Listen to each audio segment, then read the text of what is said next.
అందరికీ నమస్కారం.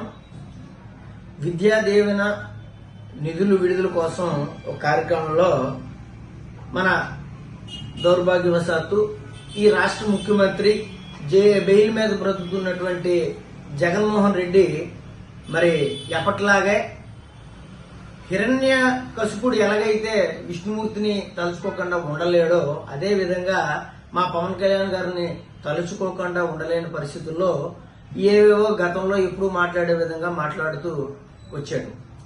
అయితే వ్యక్తిగత విషయాలు మాట్లాడకూడదనే జ్ఞానం లేని ముఖ్యమంత్రి మరి ఆయనకే వదిలేస్తున్నాను. అది ఎంతవరకు సంస్కారమో అంటే సంస్కారం గురించి నీకు తెలియదు అనుకుంటాను. అది సంస్కారమో లేదనేది ఆయనకే వదిలేస్తాను.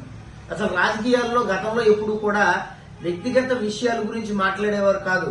ఇప్పుడు వైసీపీ వచ్చిన తర్వాత వైసీపీ నాయకులందరూ కూడా అదేదో పేటెంట్ హక్కులు వాళ్ళే తీసుకున్నట్టు వ్యక్తిగత విమర్శలు చేస్తూ ఉన్నారు.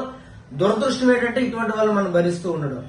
రెండోది, తండ్రి శవం పక్కన పడేసి సీఎం అయిపోవాలని ఆలోచనతో సంతకాలు సేకరణ చేసిన నువ్వు వ్యక్తిత్వాల గురించి మాట్లాడడం హాస్యాస్పదంగా ఉంది. జగన్మోహన్ రెడ్డి, అందరికీ తెలుసు నువ్వేటి, నీ పరిస్థితి ఏంటనేది. నీ తండ్రి చనిపోయిన తర్వాత అంత్యక్రియల కోసం కాకుండా సంతకాల కోసం నువ్వు ఎంత ఆతృత పడ్డావు అనే విషయం అందరికీ తెలుసు. కాబట్టి దయచేసి వ్యక్తిత్వాల గురించి దయచేసి నువ్వు మాట్లాడకుండా ఉంటే మంచిది. ఇంకొకటి ఏమంటున్నావు నువ్వు, మా అధినాయకుడి కనుక పెళ్లిళ్ళ గురించి మాట్లాడుతున్నావు. మా అధినాయకుడి పెళ్లిళ్ళ గురించి మాట్లాడే ముందు మీ తాతగారు, మీ తండ్రి గారు, మీ సోదరి వీళ్ళ కనుక పెళ్లిళ్ళ గురించి మాట్లాడే దమ్ము నీకుందా? వాళ్ళ గురించి మాట్లాడి తర్వాత మా అధినాయకుడి పెళ్లిళ్ళ గురించి నువ్వు మాట్లాడితే బాగుంటది జగన్ రెడ్డి.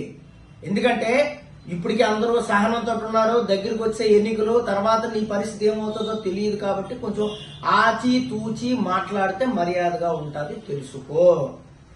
తర్వాత పాపం నువ్వు ఒక విషయం అంటున్నావు పార్టీ గురించి. ఆయన కష్టార్జితం, ఆయన స్వార్జితంతో పార్టీని నడుపుతున్న వ్యక్తి ఆయన. అదేంటి, ఆయన పార్టీకి ఆయన నచ్చినట్టు చేసుకుంటాడు ఆయన. నీకేంటి బాధ?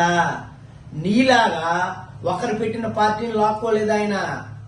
నీ పార్టీ ఏదైతే వైసీపీ ఉందో దాని వ్యవస్థాపకులు ఎవరు మరి? మర్చిపోయావా నువ్వు? కె శివకుమార్ అనే ఆయన వ్యవస్థాపకుడు. నువ్వు ఆయన దగ్గర పార్టీ లాక్కున్నావు. నువ్వు పార్టీ గురించి మాట్లాడుతున్నావు. సిగ్గుగా లేదా జగన్మోహన్ రెడ్డి నీకు? ఆయన ఇష్టం, ఆయన పార్టీ. ఆయన ఏం చేసుకుంటాడు, రాజు నచ్చిన పార్టీలో ఉంచుతారు, నచ్చలేని వాళ్ళని పార్టీ నుంచి వెళ్ళిపోమంటాడు. అది ఆయన ఇష్టం. నచ్చినోడు వెళ్తాడు, నచ్చినోడు వెళ్ళడు. ఆ విషయం నువ్వు మాట్లాడడం సబు కాదు. అదే ఆ విషయం కొంచెం నువ్వు గుర్తుపెట్టుకో. రెండోది ఏంటంటే పవన్ కళ్యాణ్ గారి గురించి నా లోకల్ గురించి మాట్లాడుతున్నాను. ఆయన గ్లోబల్ స్టార్. ఆయన మొత్తం భారతదేశానికి సంబంధించిన వ్యక్తి. నీలాగా జస్ట్ కేవలం ఏదో ఒక ప్రాంతానికి, ఒక ఏరియాకి సంబంధించిన వ్యక్తి కాదు. అర్థమైందా? ఆ విషయం తెలుసుకో.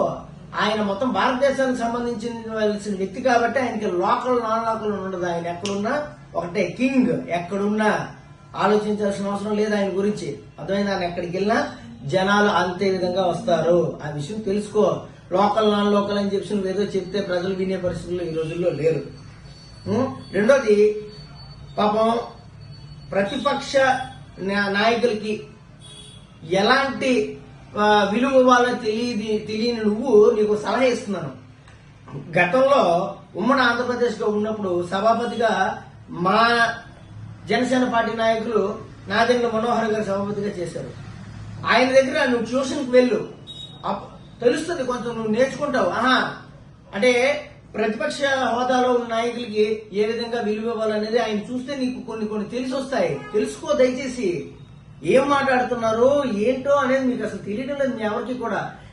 నీతో పాటు ఉన్న నాయకులందరినీ కూడా ఆయన దగ్గరికి ట్యూషన్కి తీసుకుని వెళ్తే కొంత బాగుంటది. ప్రతిపక్ష హోదాలో ఉన్న వాళ్ళకి ఇప్పుడు కూడా ఆయన మాట్లాడుతున్నప్పుడు, లేకపోతే మా పవన్ కళ్యాణ్ గారు మాట్లాడుతున్నప్పుడు కూడా చాలా మర్యాద ఇచ్చి, చాలా వాల్యూ ఇచ్చి మాట్లాడుతుంటారు. ఎక్కడ ఆచి తూచి ఎక్కడ పదం కూడా జారకన మాట్లాడుతుంటారు మనోహర్ గారు కూడా.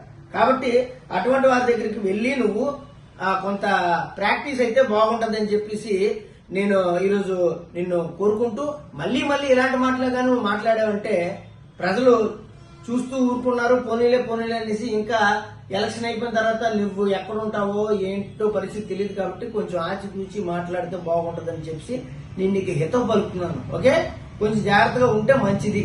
రాబోయేది మా తాలూకా ప్రభుత్వం. ఆ విషయం గుర్తుపెట్టుకొని మసులుకో జగన్మోహన్ రెడ్డి. ఓకే, ఉంటాను. జై జనసేన, జై టీడీపీ, జై పవన్ కళ్యాణ్, జై చంద్రబాబు నాయుడు.